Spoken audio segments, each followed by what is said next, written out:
Hello! It's another DrupalCon. And it's 2021. And fun fact, this is exactly the haircut that I had at the last Drupal event I was in person, which was the last Drupal Camp London. So this is exactly the same hair that you saw last time, just pushed a whole lot way further out of my head. It is my incredible privilege to be part of this keynote session today, and I'm really, really glad. This is my, I don't even know, 50th DrupalCon, or however many there have been. And I am with 3 guests, 2 old Drupal friends and 1 new Drupal friend, all from Pfizer. And today we're going to be talking about the concept of building versus buying in our particular world of open source. And these are, so we're going to have a conversation of the value of commodity software versus custom software, about working at a business that is a unique business that's solving unique problems at a unique scale every day. And that is Pfizer. And, you know, that means that they need unique solutions, but they also need, interestingly, absolutely stable, standardized solutions at the same time. And the other angle that I found particularly fascinating preparing to go into this conversation was the fact that Dick and Rich and Jess work at an organization with open source and with Drupal that is larger than most of us have ever seen or been a part of. And I'm really interested to capture some of the moments along the way. I've asked them to come up with anecdotes where, you know, compared to being a solo practitioner in Drupal, compared to being at a 10-person agency, compared to being at a 100 or a 300-person agency, you know, what do you get out of Drupal? And how does that compare to being at a company of 180,000? So this, when we talk about scale and in being in literally every market in the world, I think that it's really fascinatingly different. So very, very briefly about me, Jeffrey McGuire, my name is Jam. I run a little company called Open Strategy Partners, and we do communications, strategic communications for technology organizations. It's my real privilege to have some of my clients here today. I am at Horn Cologne on Twitter. Enough about me. Let us meet our guests. So I think that everybody maybe can do their 2-minute, 1-minute thumbnail sketch about who you are, what you do, and how you got here. Richard Jones. Okay, so thank you. So my name is Richard Jones. I am currently working on the Galaxy team at Pfizer, so we'll tell you a little bit about that later.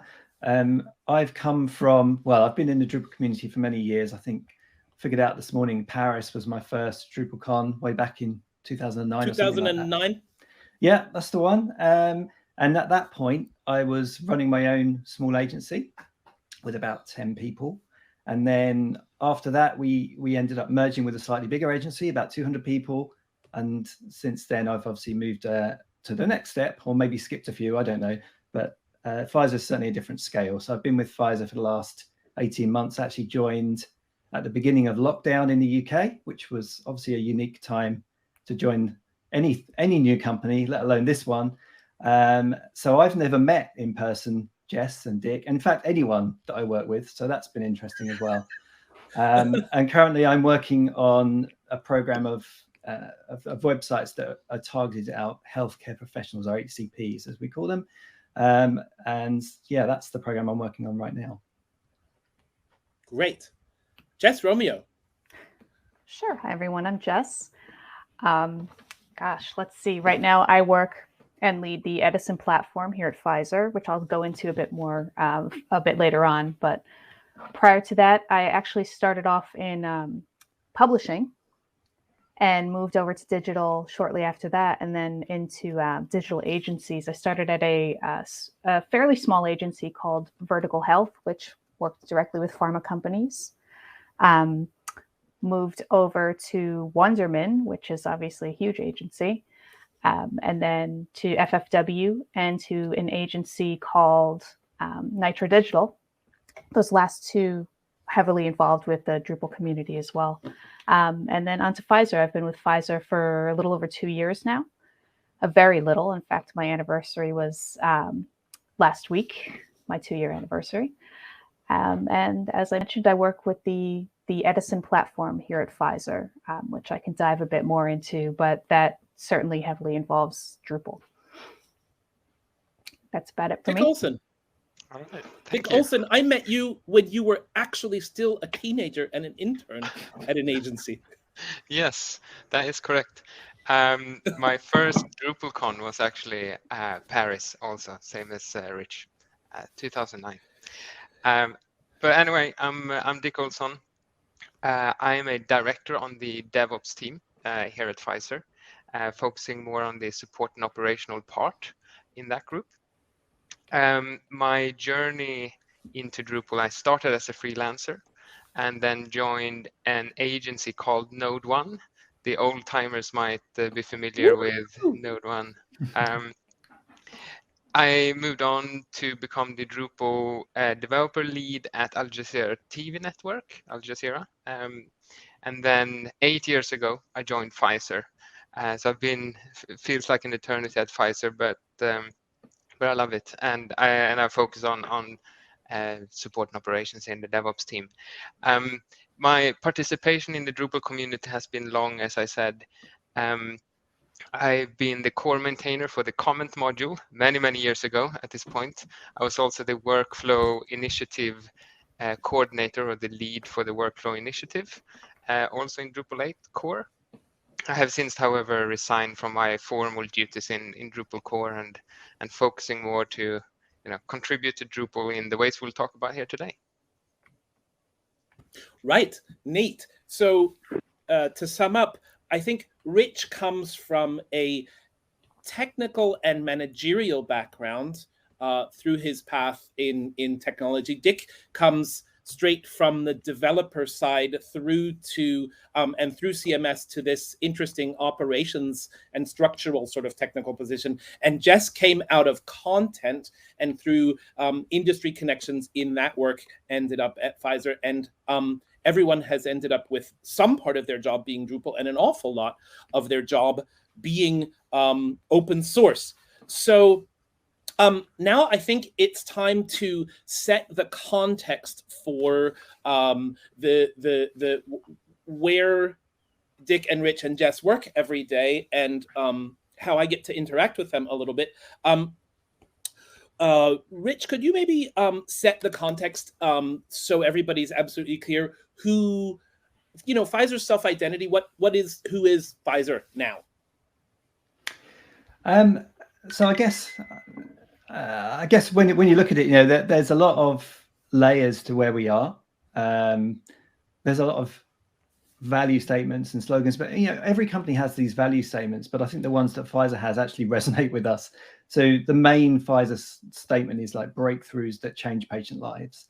And of course, over the last year, Pfizer has been much more in the news than ever before.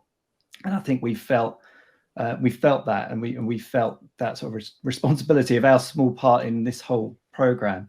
But where we sit in the organization is quite interesting. So when I joined, I was used to a place of 200 people, and I joined the team I'm in now, and it was 2,000 people or something along those lines.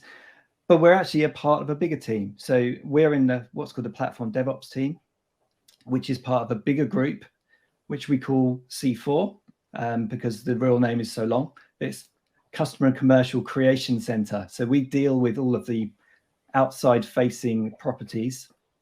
And then within that, we're part of Pfizer Digital. So Pfizer Digital is a wide ranging piece of the organization. So across the whole world, there's all of this massive organization. There's no way you'll ever speak to everyone in that organization. And it's really, really hard actually to get to grips with it. So the value statements we follow, you'll hear a couple of times over the course of the conversation, but winning the digital race in pharma is the one that we align with most. And that is, our part in getting products to market quickly, getting digital products to market quickly, because all of the actual products that you will know of all need a digital support network to make them available on the market. So that's sort of our part. Right. So here's a fun sort of bit of perspective for everyone that I had to get used to as well. Talking about the scale of the organization, we are talking with essentially this C4 organization, Customer Commercial Creation Center. Within that is Pfizer Digital. Within that is Platform DevOps. And Platform DevOps is a small team within Pfizer. It's a sliver of a sub-department of a piece of a something, okay? Platform DevOps is 1,000 people, give or take a couple of cats, right?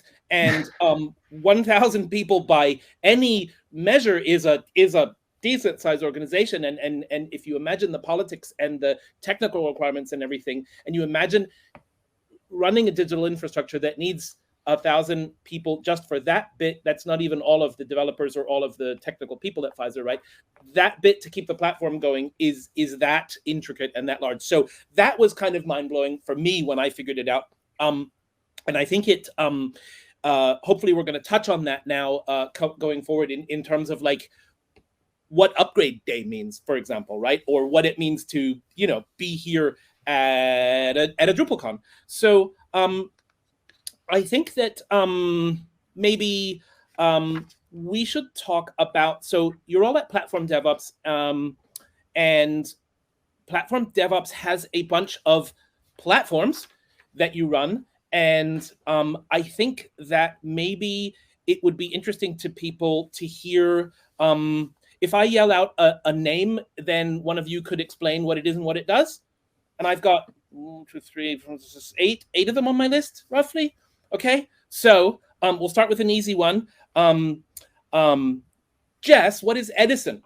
Sure. Edison is our web publishing platform here at Pfizer. It initially was just one offering, and now it has moved on to 3. I can get into detail a bit later, but that's the overall for Edison. It's the platform that folks go to for web publishing. Right, and Drupal is in there. It is. Right. So Newton, who wants to take Newton? I can take Newton. Newton is our mobile app platform. So whenever a brand team or a marketing team at Pfizer comes and wants to build a mobile app, we have capabilities, standardized capabilities for building, delivering, supporting, and operating our mobile apps, and we call that platform Newton. That's the short summary. Yeah. Okay. I think my favorite platform is Stratus because I think it's an incredible sort of piece of glue. Rich, tell us about Stratus.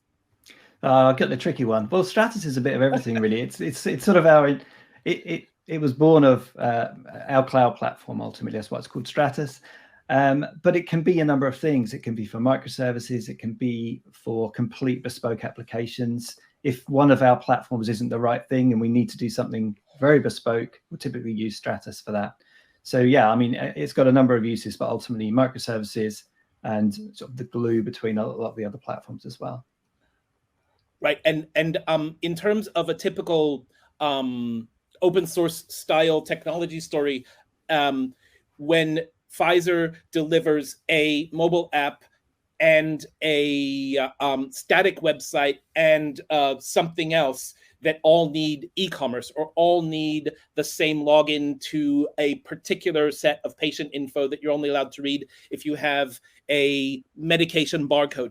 You can build that in Stratus, or it already exists in Stratus, and the teams can plug that Stratus microservice into the thing that you've built, whatever it is. So it increases maintainability and increases standardization, and I think it's really fun.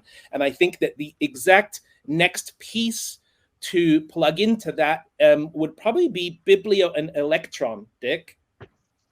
Yeah, so I'll start with Electron. Electron is our internal platform for process automation. We have a large support and operations team, but we also have a very large number of sites and mobile apps and so on. So anything we can do to remove manual work around these websites and apps is what Electron focuses on, process automation. Whether it's when a new website is being built, that we automatically provision domain names, or when a developer needs a database backup, how do we make sure that that developer gets the database backup in a secure way? That's Electron. Along with all this process automation, as I mentioned, we have all of these hundreds of thousands of sites and apps. How do we even keep track of them? How do we know what we have and who's responsible for what? So that's Biblio, is our inventory management system, which connects with our enterprise inventory management system as well. Right. So it's kind of dependency management and checks that things are up to date and that legal rights or whatever it is. So that's a lovely and it's also an example of why having a platform strategy is great, because then when you have your platforms, you can build other platforms on top of them, which I thought was fun. So Rosalind deals with marketing automation and journey orchestration, which is a whole set of fun, long conversations on its own. I think that the next bit would be cool if, Rich, if you tell us a little bit what Galaxy is. Yeah, so Galaxy is not actually, it's not the same as these other platforms, but Galaxy is a program that we're currently in the middle of, which is rolling out all of these websites for healthcare professionals across the world. So in order to put anything to market, we need our healthcare professionals to be able to see all of the information they need to know about any of our products. So it's ultimately what that is. But that we also have to put that out in every single market, and every single market has slightly different legal requirements. So ultimately these things expand out quite quickly. Right. So that's a program I'm on. Yeah. Right. So, and that's you're in charge of that, and it's quite exciting times there. I think we'll talk about it some more as we go. So within platform DevOps, it's pretty clear that you also have support and operational teams doing all sorts of things. So every version of support, internal and external facing, continuous improvement, upgrade programs, migrations, that all comes under the purview of platform DevOps. And it's really to keep the platforms going and make them exactly what you need to support this unique business. I would say, Cedric, Jedi Magic, it's time to play that overview video of the platforms. At Pfizer, one of our ambitions is to win the digital race in pharma. That means doing things that have never been done before and focusing our efforts where they will really lead to breakthroughs.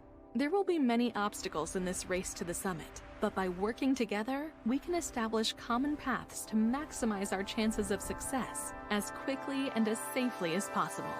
For a faster, better, easier way to reach the top, we've built the Pfizer Digital Experience Platforms, which make engaging with key stakeholders through building websites, mobile apps, microservices, and other digital assets as fast and as easy as taking a cable car up a mountain, quickly gliding past all those challenging obstacles you would otherwise encounter.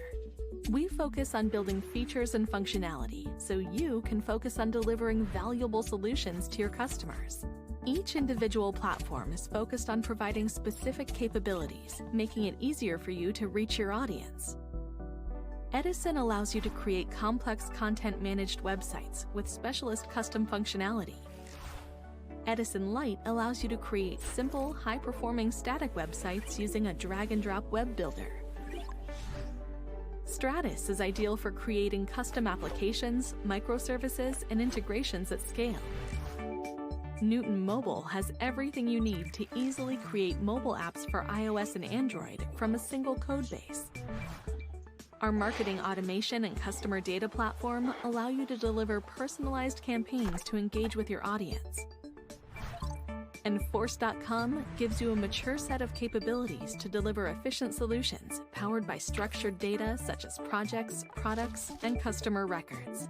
Together, they make up Pfizer's powerful digital experience platforms. But that's just the start.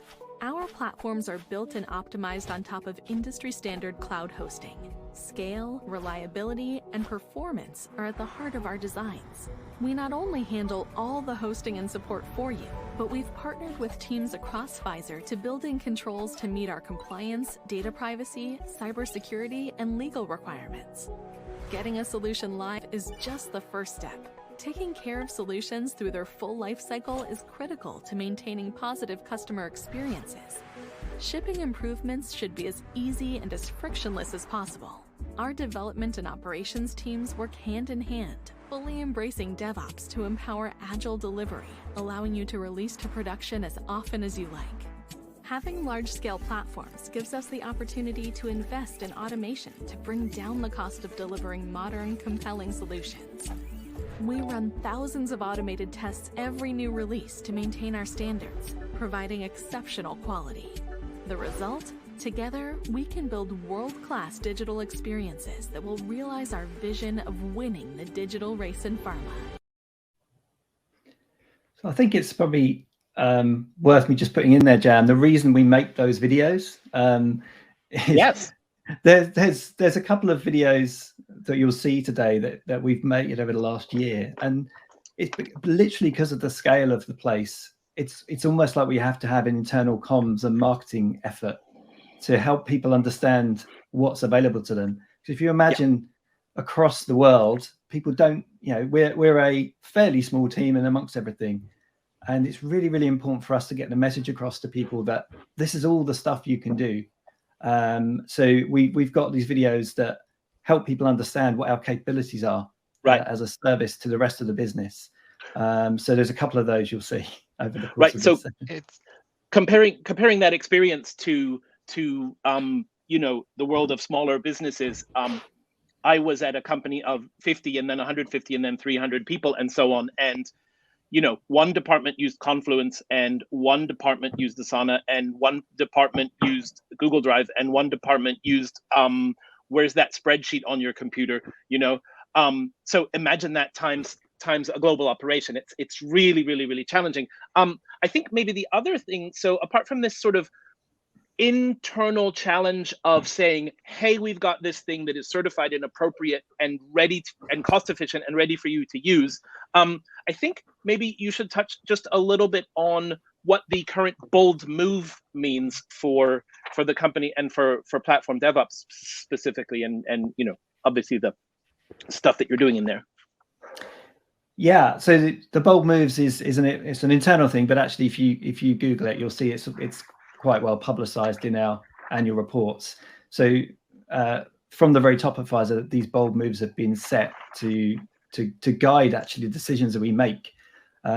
So winning digital race in pharma is the main one that's aligned to us. There are plenty of others that are more aligned to, let's say, science and discovery and that sort of stuff. So that's ultimately where, and you'll see it mentioned again and again in these kinds of videos, it's like the reason we do this stuff is to help the business to achieve these goals. So there are others as well, but this is the key one for us. I just want to go back for a second to your point there earlier, Jam, about the challenges between kind of smaller scale and larger scale. And what Rich alluded to, in a large organization like this, even the smallest problem become very, very complicated to talk about, to solve in a large group. So when it comes to Drupal, thankfully, Drupal is a quite easy to explain system, but we find ourselves having to spend a lot of time simplifying the message, simplifying and explaining what Drupal does. These kind of videos and this messaging helps with that. So it's something very deliberate. You need to be very deliberate about at scale like this. And I just mentioned, seeing the comments, people asking, we've never put these videos out. They're internal facing videos. And that's another one of the challenges, even for us to be here today, we had to jump through many hoops and get a lot of permission. And there are certain things we can talk about and certain things we can't. So what we, the videos you're seeing are slightly edited occasionally for content, but yeah, it's I'd love to be able to put all this stuff out there. I mean, we might be able to, so hopefully soon. Right. So so most people in the audience won't recognize the names of all those platforms. They're not products that we've ever seen before. I guess we can start touching on choosing to build something and choosing to buy it. It's a key question that you have to face every day. So how do you choose that, right? Yeah, and this is it. I mean, the thing is, again, depending on the scale of the company, you've got different priorities. In it, when we were working for smaller companies, maybe we didn't have the budget to buy a product. Maybe we used open source for different reasons.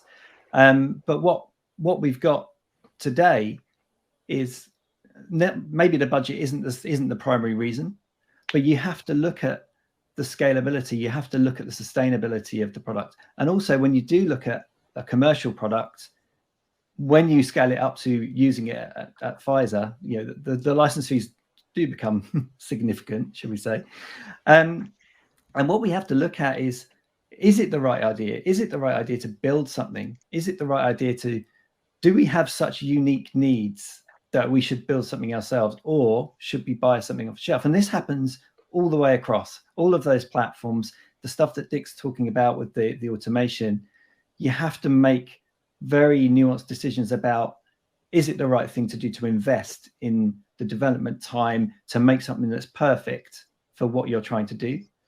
Or should you buy something that's off the shelf that maybe isn't quite right? And then, of course, once you start to scale that, and maybe that not quite right becomes a bigger problem than it would have been otherwise. Right. And I think Dick can probably speak to that point. Yeah. So as I talked about earlier, right, something we have to manage very intentionally is complexity, whether it's technical complexity or just organizational complexity.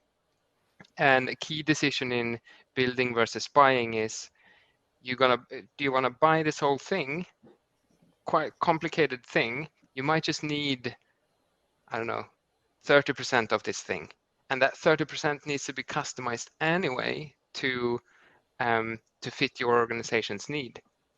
And what's the trade-off then versus building only the 30% you need using, for example, open source components? You end up with a product that is a lot less complicated, and complexity is crucial in a large organization like this. We need to manage it actively. So that's kind of another key decision point. As we scale this thing, how complicated is it going to be to operate it, given the scale?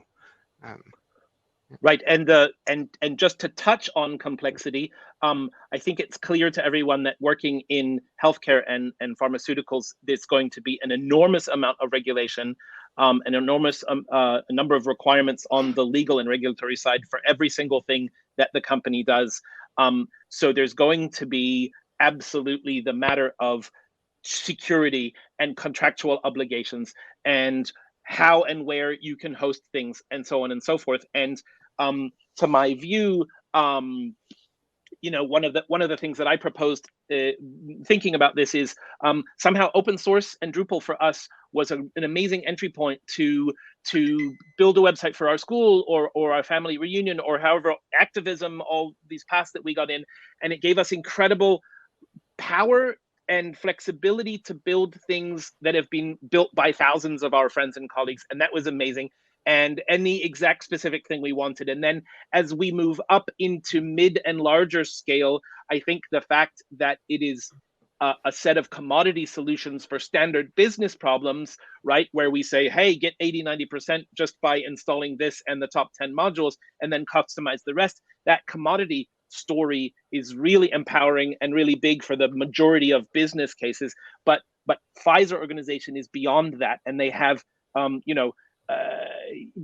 very unique, terrible thing to say for me, but they have absolutely unique and problems and at a unique scale, as I said before. So I think that now coming to Jess, you run the Edison platform, and I teeing you off, I think that Drupal is a perfect example of providing a commodity base and then sort of infinitely customizable, right? Absolutely. Before I get going, I should have, when I introduced myself, introduced cats as well, because they're a large part of any type of webcam experience. The audience is screaming for more cat, by the way. Well, don't worry, the ginger, I'm sure, will be here at any moment. But yes, I do lead the Edison platform. When Edison first came to be, prior to my joining Pfizer, actually, Dick was a large part of this. It started out as our Drupal platform, giving people and agency development teams access to Drupal and making it customizable. That was our original platform and our only offering. And now we've expanded out to actually 3 offerings within the Edison platform. Our Edison Custom offering remains our Drupal offering mostly for complex, I would say, content-rich sites where folks will need the CMS backend. There'll be people updating content pretty regularly. And we have hundreds of Edison Custom sites currently, so it's certainly the right option for those types of sites. We have an offering entitled Edison Lite. These are for smaller, probably mostly our static sites that have much less complexity. They're fairly simple, say for a landing page or for just an informational page that folks will interact with and get information from, but very minimal functionality. Unless, of course, we're injecting additional functionality with Stratus, like you mentioned. Stratus can be the glue between multiple platforms. And some of these examples of static sites, we do interject additional functionality with Stratus via microservices, which is helpful because it keeps something on that light platform while being able to, say, pull in a form that someone can fill out to get additional information. It also maintains speed, of course, security, and they're simple. They're very simple sites compared to the Drupal custom sites that have the full CMS implementation. And our newest offering is entitled Edison Edge. And that's to inject services like global banners and routing. This is a very new offering within the Edison platform, one that we are continuing to build upon. But as I mentioned, custom is our sort of an internal, I would say, our internal Drupal-like distribution platform. So folks that are interested in making a website that is more content-rich, that has content that will often change, maybe many marketing efforts pointing to certain parts of the website that again will have frequent updates. They certainly go with the Edison Custom solution, which includes, certainly Pfizer-specific modules. We have third-party contrib modules on there. As I mentioned, here she is. As I mentioned, there are hundreds of sites running on Edison Custom currently. We have been able to work with Electron to develop different automations that are extremely helpful for Edison Custom. It makes our ability to operate custom and support custom a lot easier at scale, which is incredibly important considering the size of an organization like Pfizer.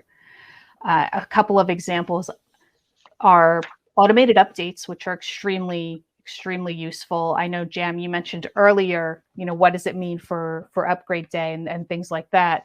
Prior to having automated updates within custom, there was a lot of prep that would need to go into, moving custom from Drupal 8 to Drupal 9.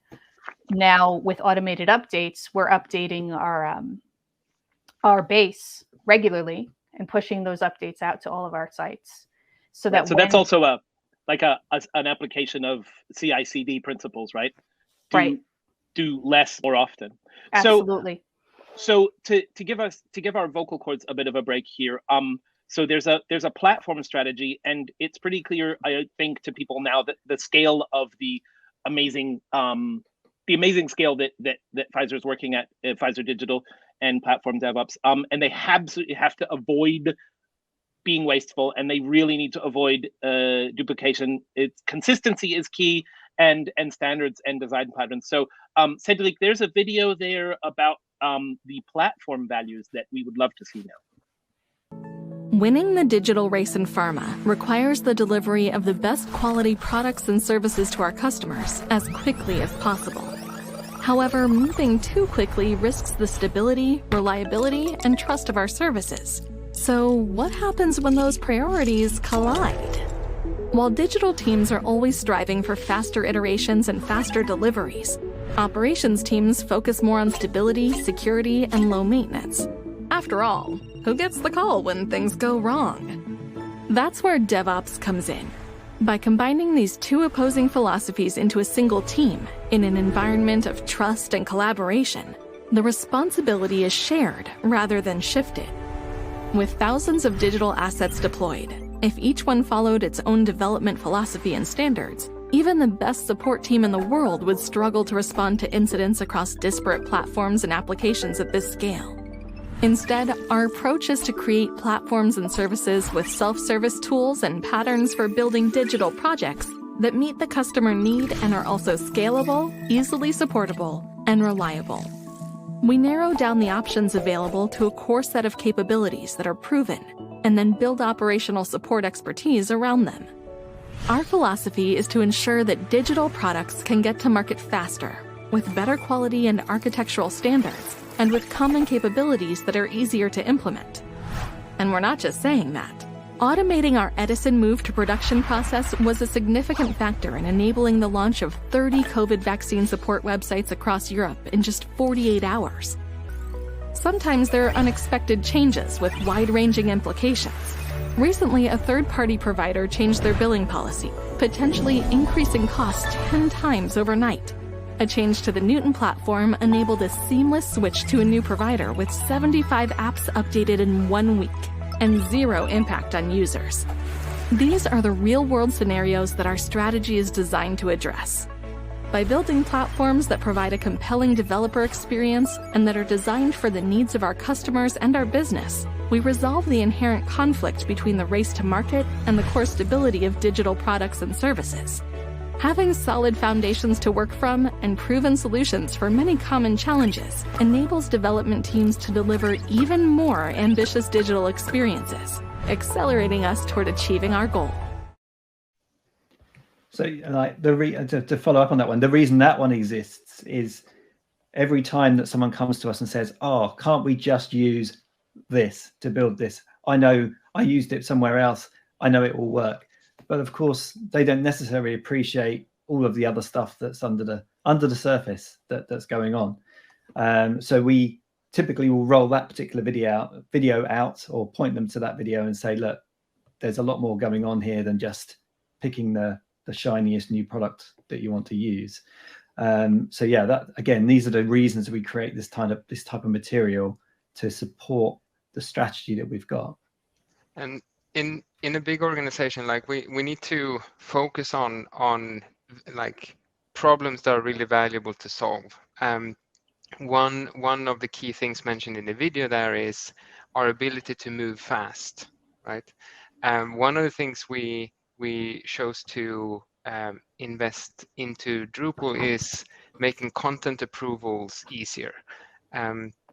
So it's one of those things where we had spent our time working with Drupal, customizing Drupal to make it easier and faster to approve content. So we've worked with the workflow through the workflow initiative, the content moderation module, and the workspace module in Drupal core are all kind of upstream customizations, if you may, to really support that need of moving faster, making it easier to approve content. And to Rich's point there, these are the things, you know, it makes sense to have a standardized solution here. And if someone comes and say, you know, can I not use product X, Y, or Z? We've spent a lot of time making this work for Pfizer, and here's why, right? Right. And there's the kind of there's been almost infinite number of hours of engineering invested into it, and without the open source formula and without Drupal sort of seeding that movement within Pfizer, this internally driven, mission driven system, this set of systems wouldn't even be possible, which is pretty wild to think about. Like this is not something that could have been done 10 years ago. Leaving aside many other challenges, I would like to quickly go through the position of open source at Pfizer, just to get another orientation on the sort of situations that you have to deal with in a company where you can't just download something or use something willy-nilly. So keys to open source success at Pfizer, we've talked about 5 areas preparing for this. And so I think, Rich, give us 1 minute on legal and regulatory issues. Okay, yeah, sure. Well, as I mentioned every time earlier, I write a piece of content for you, you're like, thank you, looks great, now I'll send it to the lawyer. Well, yeah, I mean, ultimately there is, I mean, it's not just legal, this is a regulated industry. We have to be very, very careful about things we talk about. So we're on fairly safe ground here today, but we still had to sort of get our talking points pre-approved by our legal team. We've also got to be very aware that this is a big brand, right? This is, we don't represent the whole of Pfizer. So we have to be, sensible about what we're talking about.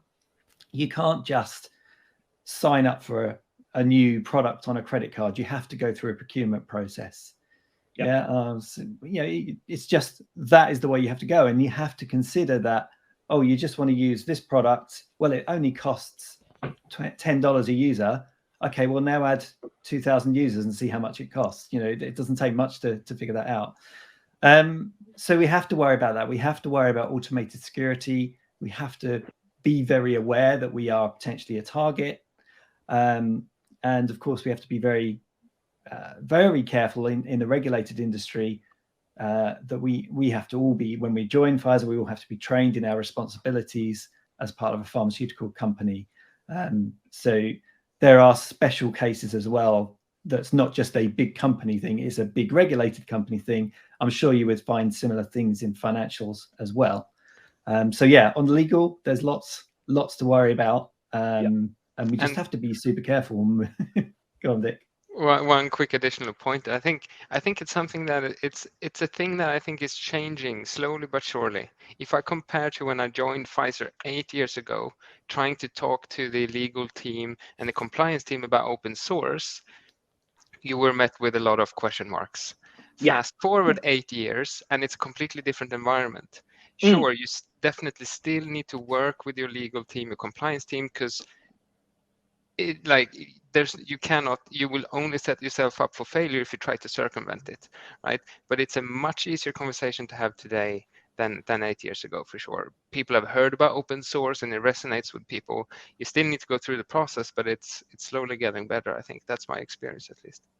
Right, and if I cast my mind back 10, 12, 15 years, when Drupal couldn't get in the Gartner Magic Quadrant because you had to have a certain number of seat licenses sold to be in it, right? It's the same. It's the same perspective with these large organizations.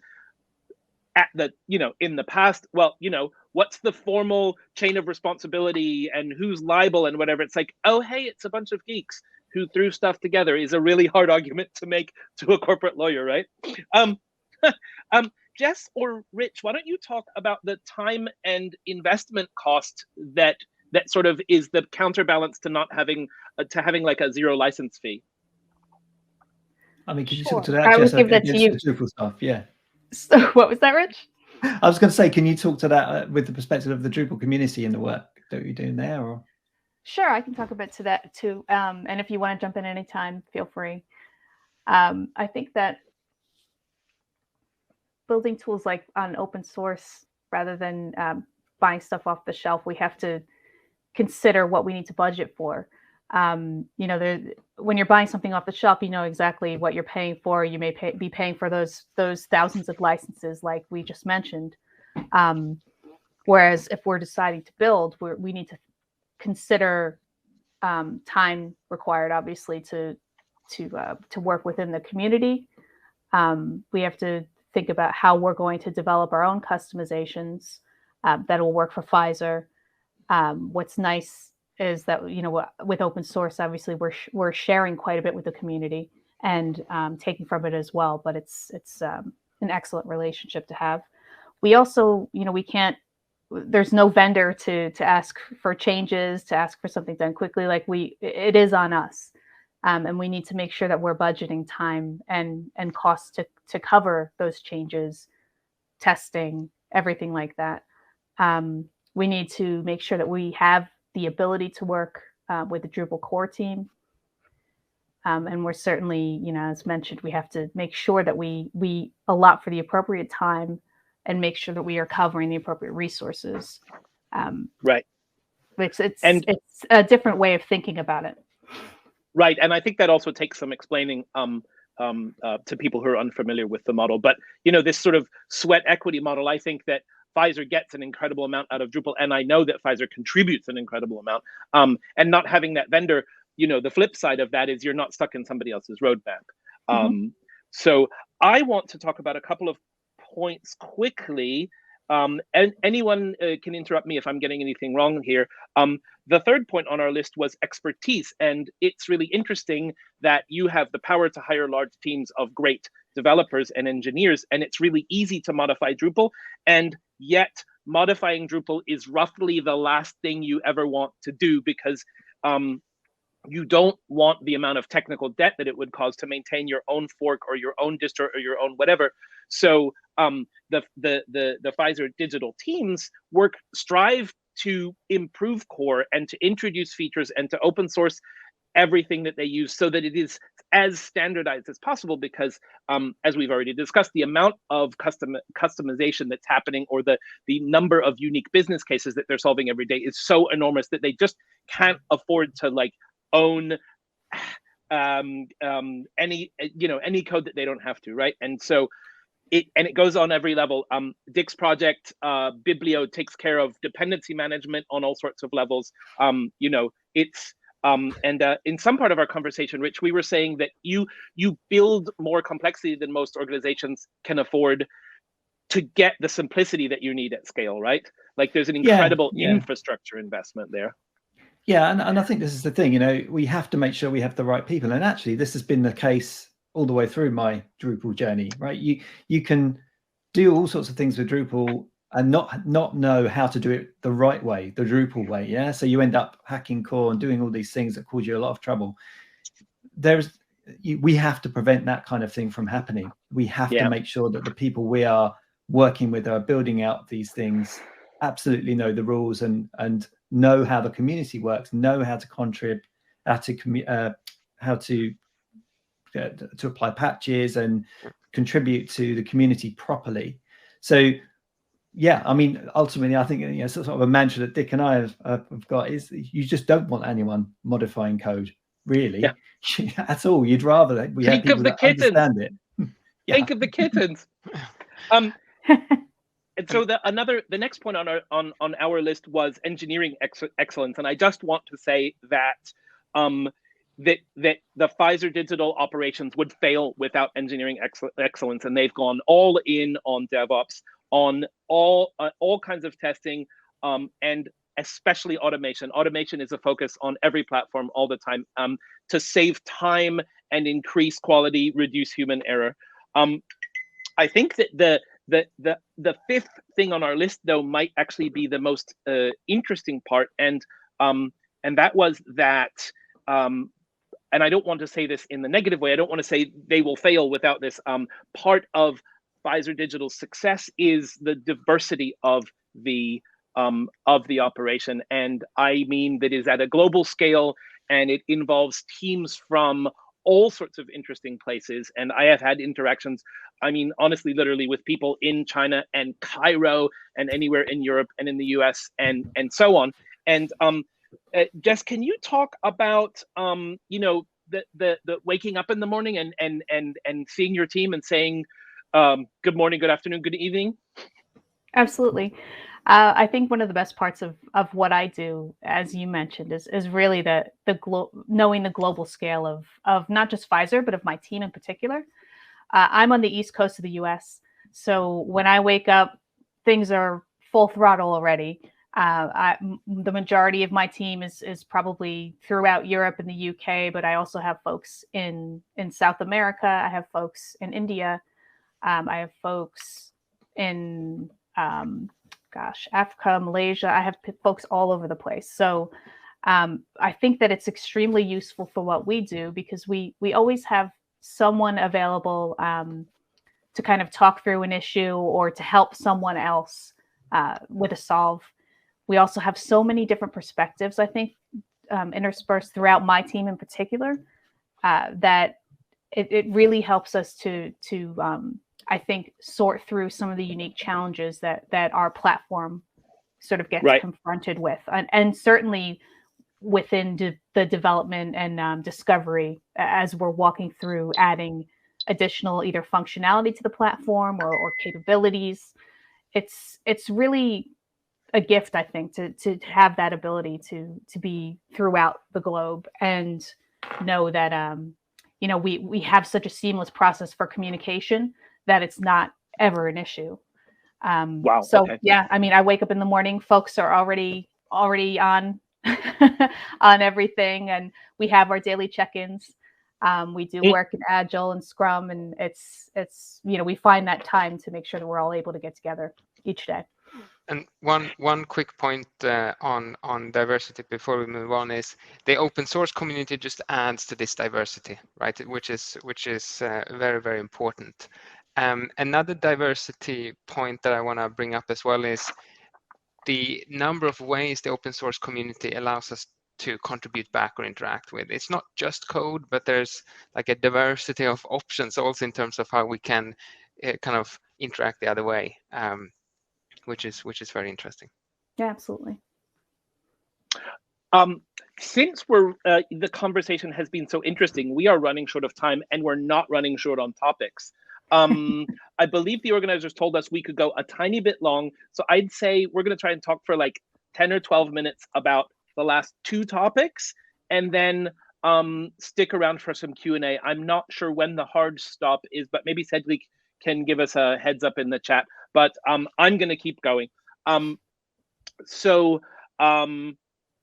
think also I think the diversity question, there's a lot more to talk about, and there's a lot of good things happening in Pfizer, and I'd love to find a forum to talk more about that, because it's a particularly interesting aspect of Pfizer. I just feel that these people on the other side of the screens also want to hear about how Pfizer contributes to Drupal, what is changing about the use of Drupal in Pfizer, and what's coming next for Drupal at Pfizer. I think, Jess, you're the perfect person to just keep going. Sure, happy to. Let's see.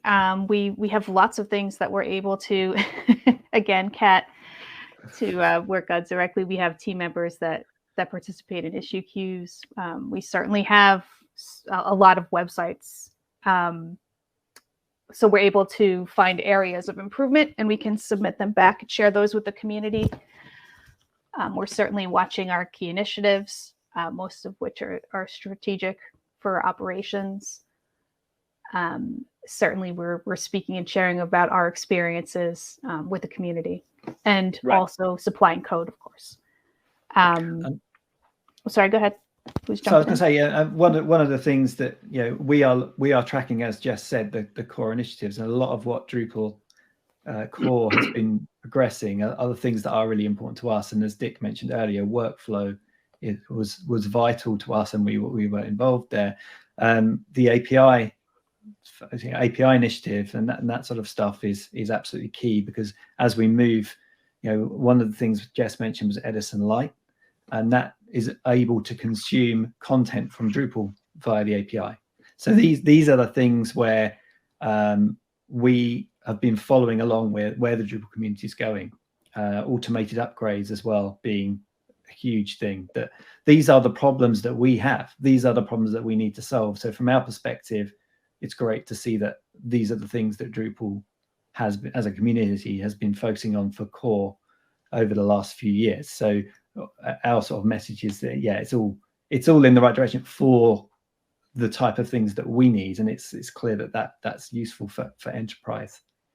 So one of the things that I heard you just say is one of the many flavors of Headless. You have Drupal instances where the editors and content teams can manage content and perform business logic, exporting that out to static sites that are fast, secure, performant, etc. Right? That's super cool.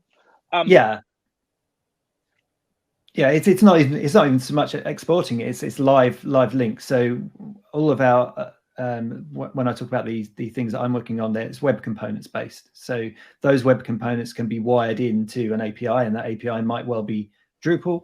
to get content for a product list or something like that. So, you know, all of these initiatives that have happened over the last few years have enabled us to benefit from that kind of functionality. Right. So something that Jess told me last week was, it's not that you're moving away from Drupal, it's just that you're using Drupal to solve the right set of problems and not every problem, right? It's not the only tool in the toolbox anymore. So what's next for Drupal at Pfizer?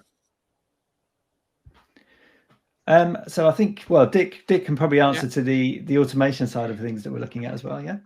Yeah, sure. The upgrade to Drupal 9 is obviously a key focus at the moment.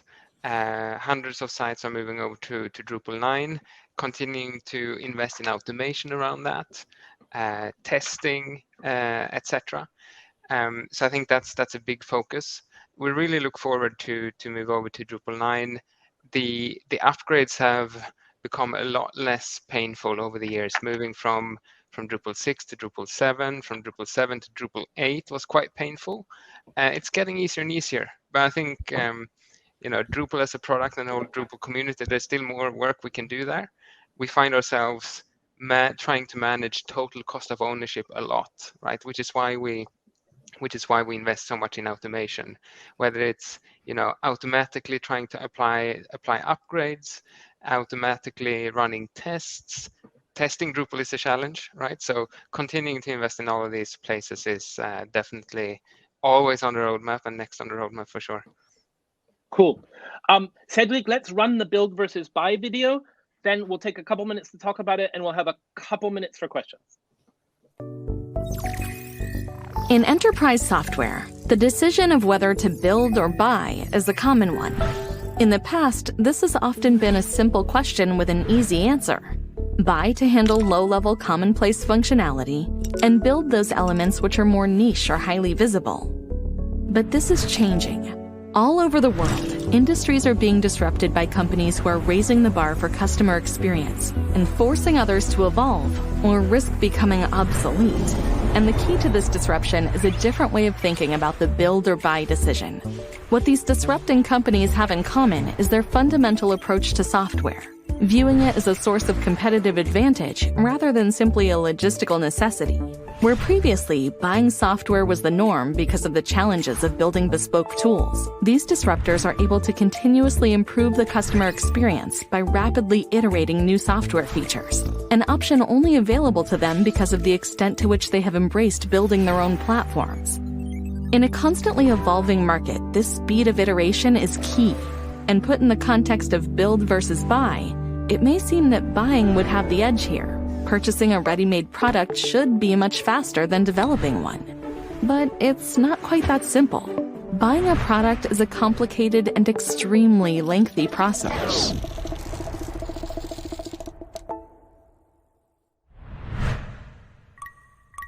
Made even longer by the time it takes to integrate that product once the buying process is complete. So if you're equipped, it could actually prove significantly faster to build. What's more, buying can compromise speed in other ways, because it puts you at the mercy of someone else's roadmap. Rapid iteration isn't possible if you're dependent on vendors for essential capabilities. And even if you can influence their roadmap, any competitive advantage is lost when every customer benefits from those changes at the same time. Even with these drawbacks in mind, though, opting to build can seem like a risky prospect, which is why there are a couple of things to keep in mind here. Firstly, you do need a particular mindset and structure to make this work.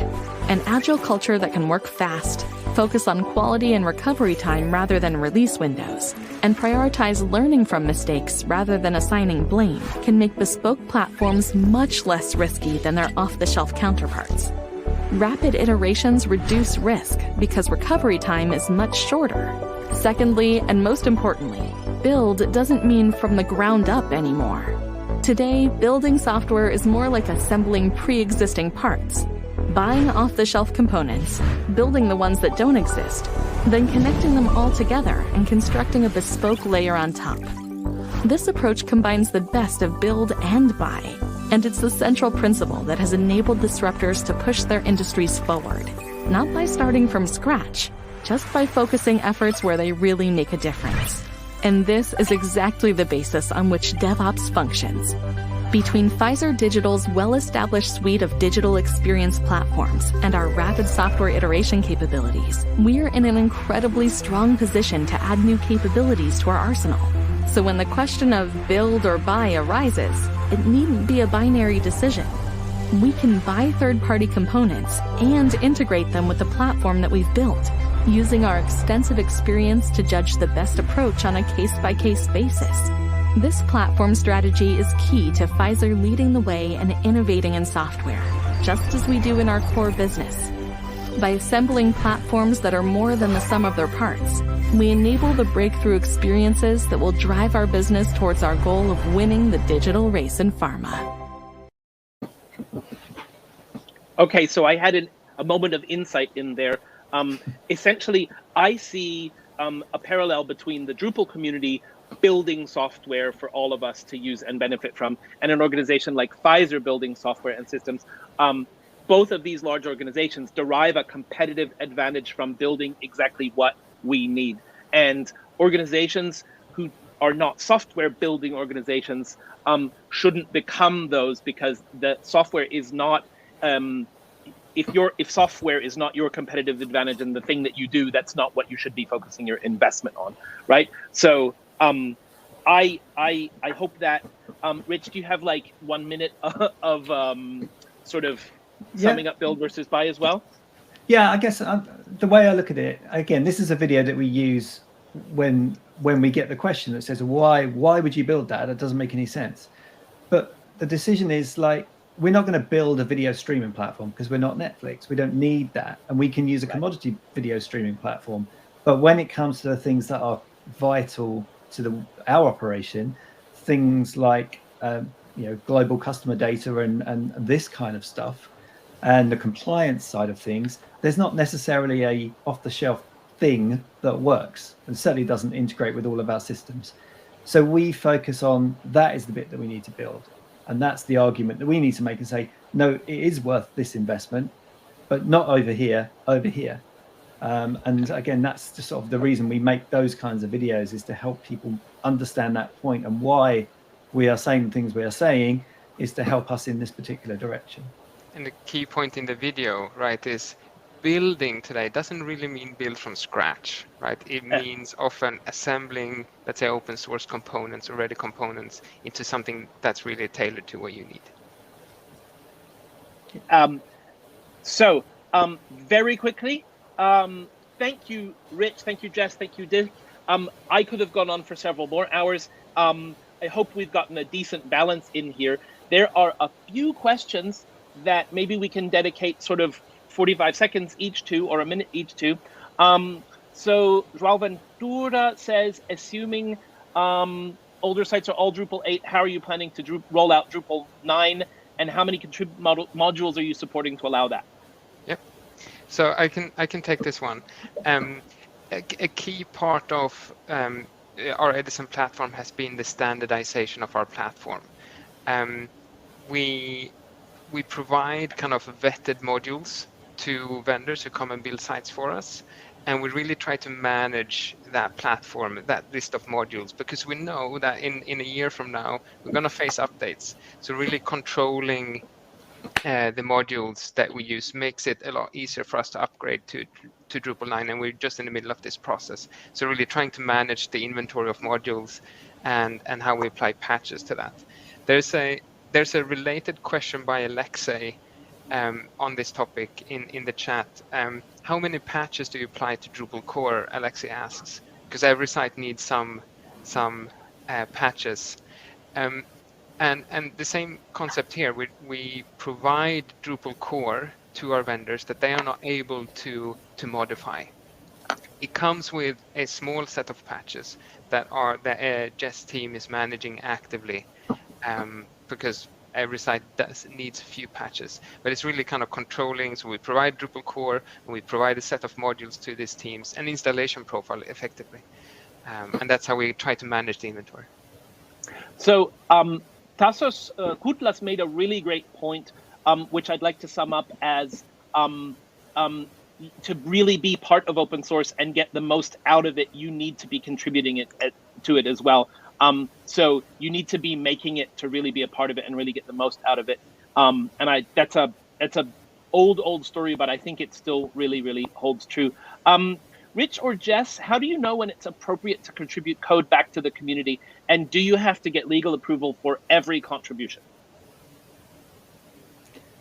Jess, do you want to take that one? I mean, you're closer to Edison and contribution than I am, but sure. I am closer, though I'm not actually doing the development. So I would say that we don't need to get approval to contribute back for everything. To my knowledge, Dick, jump in if I'm wrong, because you're an actual developer. Right. I can jump in quickly there. So sure. Pfizer was actually part behind the scenes of suggesting and kind of contributing to how the Drupal.org commit credit system was built.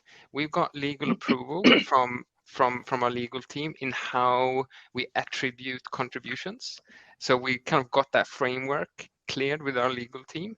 So when you use the Drupal.org commit credit system, the way Pfizer is attributed is already okayed by the legal team. So all of our vendors who come and build, we encourage them. In fact, it's mandatory if they are going to suggest a patch that they reference the Drupal issue queue number. And we also work with the commit credit system there. So we kind of put that framework in place to make that scale, right? Because we can't ask for legal approval on every contribution, but we can ask for approval on the way we contribute changes. That is way more thorough than I could have been. Definitely. Good answer. So I think 2 last questions here. If you contribute back to a module, what does that discussion look like within the team? And do you then commit, what sort of resource commitment do you make to maintaining a module? Dick, this one might be for you as well. Sure. It's a Edison, like the Edison Platform team and the engineers maintaining that Drupal core and that Drupal module. We try to take a data-driven approach to this. We have lots of tooling to kind of understand what these thousands of sites, what modules they use. And if someone suggests a patch to a module, we need to understand how often do people use it? Is it a valuable patch? How often do you run into that problem? So trying to take a data-driven approach, and then we can then decide, is it worth maintaining this patch? And we also then regularly check back on the issue queue, making sure that the patch is updated and that we follow up. So really try to equip yourself with data and understand, is this really a valuable problem that we need to solve? Okay. So I tried to put some comments in the public chat and I can't do that. So I'll just say to everyone, I'm sorry again, the videos are currently not publicly available. Richard talked about maybe trying to release them at some point, and I think they'd be great resources for people to see. I would like to thank everyone for attending and listening. I would like to thank Richard and Dick and Jess for letting me be part of this conversation. It's utterly fascinating to just sort of feel one's way into the complexity and the decisions that you have to make and then work with on a daily basis. When some of us, think that the open source or not decision is so simple, right? And costs are a different thing, complexity is a different thing, scale is a different thing. I really hope everyone feels they learned something from this. My Twitter handle is @HornCologne and at open_strategy. Richard is @Richard Jones. Dick Olson is @Dick Olson, easy enough. Jess Romeo is not on Twitter, smart move. In the pandemic era. If anyone has questions for Jess, I would be very happy to pass them along, as would the other 2 gentlemen here. Final question, what are the cats' names and how many are there? Sure. We have Mabel, who made an appearance throughout. We have Ludo, who is the ginger I mentioned. He's Persian. He's resplendent and knows that he is. And we also have Andromeda, who is another black cat. Everyone thought that the ginger was called the Ginger. I think that would be a great name. I agree. All right. So Thanks, everyone. Final one more word. Anyone? Thanks. Thanks, Thank everyone. you. Thank you. Thank you for having us. Thanks for having us. Thanks, everyone. Thank you. Okay. Thank you all so much, Jess, Dick, Richard, and of course, Jam, for asking so many great questions. Thank you so much. That was yet another amazing keynote here at DrupalCon Europe. I think it's another one, like I was saying yesterday, that I'm going to end up watching 10 times and learning something new each time I watch it. So thank you all very much. So yes, now it's time to move on to the rest of the day, and some of that will involve our DrupalCon Europe camps representatives. So are our camps going to join me on stage now? Here we go. We've got Imre, we've got Lenny, and we might have one more. Yes, we do. We've got John Paul, and did we have another one as well? Oh, we'll go with that one then. Okay, so I'm really pleased you could join us from your camps. So maybe let's start with Lenny. Which camp are you representing, and are you doing anything this afternoon special? Yeah, I'm representing here Drupal Camp Kyiv today. So anything special this afternoon? Well, as it happens, I'm moving around quite a lot these days. So I will be heading my way from Rome further on to Italy, where I'm currently. It's all about moving around. So I think it's like quite close to the topic that you, Rachel, had yesterday, Drupal and traveling, right? Oh yeah, absolutely. And you ended up actually presenting in 2 different countries yesterday by some strange things, yeah? Yeah, I did indeed. So first I joined in the morning from Croatia, and then I had a flight to Split. We had a really lovely retreat with Open Social team in Split last weekend. So, but now back to work. Oh, wonderful. And John Paul and Imre, you're down there in Drupal Jam as well, aren't you? We Are are. you all set for this afternoon? Because you've got quite a big thing going on, haven't you? Yeah, so we've actually taken up a bit more work than we anticipated here in Rotterdam, which, by the way, is the city where the Eurovision Song Contest is held. So we're very excited to be part of the Eurovision Drupal event with you all and with DrupalCon and the other camps. And we can actually show you around a bit in our studio. Oh, yeah, why not? Let's have a sneak peek. Yeah, go on then. Yeah, let's do it. All right, look with me. I'm now on the couch where we have the dual presentation and our talk show. Well, we've got 3 areas in our studio where we like to talk to our guests. So I just showed you the couch, which has 3 people interviewed. Then we got our table, and at the table we got our Drupal talks. So we do our interviews with 3 or 4 industry professionals who are enlighten us on the subjects at hand. And of course, we've got an all team set up to make sure it all runs smoothly, and that we have everything visually in the air. And we have something extra. We have a green screen, so people now presenting in front of an audience, which is not there, unfortunately. But we've got a real green screen, so we can like the weather.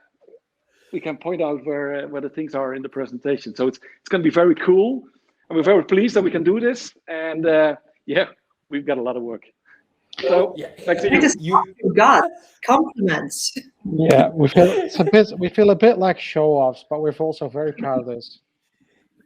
I don't know. I still need to think of a way of getting one up on you. Maybe tomorrow. Maybe I've got to do something. Something in the afternoon tomorrow. Maybe I'll present from the pub. I don't know, something like that. We'll see. Right, you're welcome. Okay. Well, thank you very much. So Drupal Jam's taking place this afternoon, starting at 2 CEST.